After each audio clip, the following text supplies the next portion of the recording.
So this is going to be how to create a preservation photo album. So this one is going to be for my grandmother. We have one for my grandfather, this is my dad's side, and one for my grandmother. I've already shown how my grandfather's final project looked. So for my grandmother, she has a little bit more, I have a lot more photos from her side, and there's a few unique situations, so I thought I would do this video on her because it's a little bit, it kind of gives you some more options. So for my grandmother, as discussed in the blog, all of her photos, it's just going to be her up until the time she got married to my grandfather, and then they're going to have their own separate album because I have a lot of photos after they were married. So we first start with the pedigree chart, and this is kind of like how we set up our file system. You have Slater, and then you have her parents, and then you have her one set of grandparents. So Slater is going to be one section. Then if I had stuff on the Karlovitz, that would have been a section, but I don't.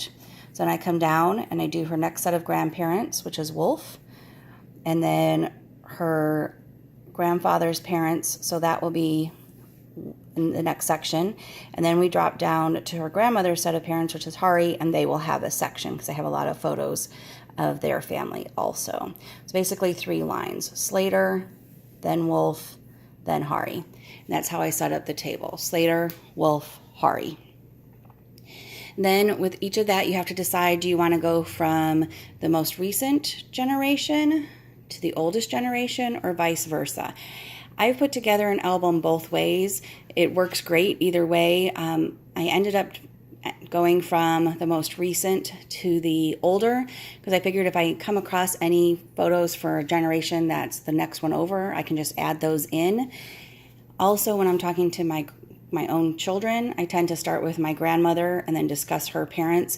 So progressing through the preservation album would be like telling them, okay, here's your grandparents, and so it kind of gives them a set of idea of where we're at in time. The next thing would be, what do I do with the siblings of my grandparents? So siblings are always actually filed behind the parents. So my grandmother is Mildred. Her parents are Joseph and Mildred. All of her siblings would be filed behind that. And you'll see I actually have more than this. I have boxes and boxes of their items. I'm only doing the original items that are unique. Certain photos that are, multiple Christmas parties or stuff from the 70s, I'll just put in a box labeled with the year. But in this case, sometimes you get a lot of photos and you're trying to figure out what year they are. This is not an acid-free notebook, but I only am using it for a few weeks while I figure out the years. So these were labeled 1925. And then I know my grandmother was born in 1926. So that will actually get moved over to her album. But then there's 3 kids in 1927.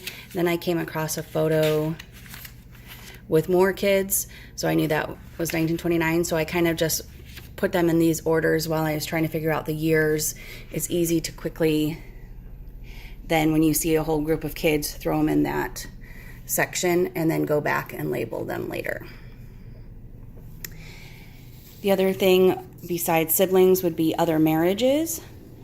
George Wolfe was married previous to being married to Anna.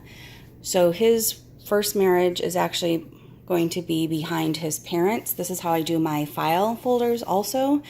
You could do it the opposite. You could put all of them together, whichever works for you or how you think. I like this.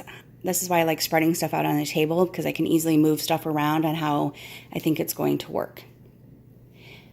As far as photos, when there's something on the back of the photo, you can do it one of 2 ways.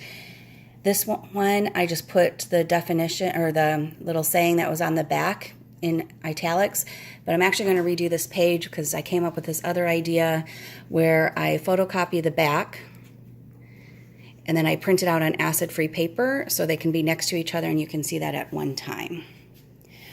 So Anything who I don't know, I just put at the end, and that will get a sheet protector, and as I find out, I'll put them in. So that is just kind of an overall how to put it together. As you can see, this is kind of in different stages, but it works, and I will try to post more questions or more answers to any questions on the blog. Thank you.